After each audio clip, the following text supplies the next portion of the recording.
നമസ്കാരം. ഞാനിന്നിവിടെ പറയാൻ പോകുന്നത് 4 സുഹൃത്തുക്കളുടെയും ഒരു വേട്ടക്കാരന്റെയും കഥയാണ്.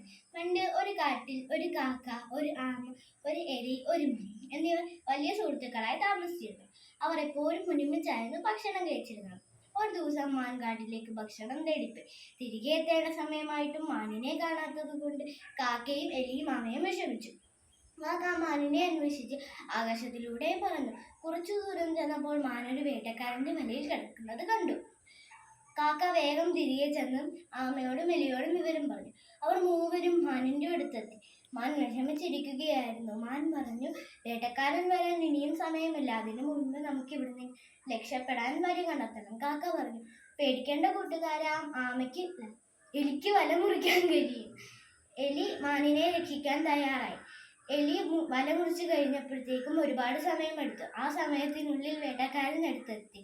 വേട്ടക്കാരനെ കണ്ടപ്പോൾ കാക്ക പറന്നുപോയി. എലിയും മാനും ഓടി രക്ഷപ്പെട്ടു. ആമയ്ക്ക് പതുക്കെ മാത്രമേ നടക്കാൻ കഴിയൂ. അതുകൊണ്ട് ആമേനെ വേട്ടക്കാരൻ പിടിച്ചു. ഇത് കണ്ടപ്പോൾ എലിയും മാനും എല്ലാം വിഷമിച്ചു. എലി പറഞ്ഞു, നമ്മുടെ സുഹൃത്തിനെ സഹായിക്കാൻ ഞാനൊരു വഴി പറഞ്ഞു തരാം. എലി പറഞ്ഞതനുസരിച്ച് മാൻ വേട്ടക്കാരൻ പോകുന്ന വഴിയിൽ മരിച്ചതുപോലെ കിടന്നു. ഇത് കണ്ടപ്പോൾ വേട്ടക്കാരൻ ആമേനെ നിലത്ത് വെച്ചിട്ട് മാനിന്റെ അടുത്തേക്ക് ചെന്നു. ഈ സമയം കൊണ്ട് എലി വേട്ടക്കാരന്റെ കണ്ണിൽ പെടാതെ ആമയുടെ അടുത്തേക്ക് എത്തി.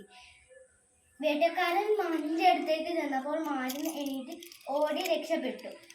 ആ സമയം കൊണ്ട് എലി ആമേനെ രക്ഷിച്ചു. പിന്നീട് അവർ സന്തോഷത്തോടെ കഴിഞ്ഞു. ഈ കഥയുടെ സന്ദേശം ഇതാണ്: ഒരുമിച്ച് പ്രവർത്തിച്ചാൽ എന്തും നേടാൻ കഴിയും. നന്ദി.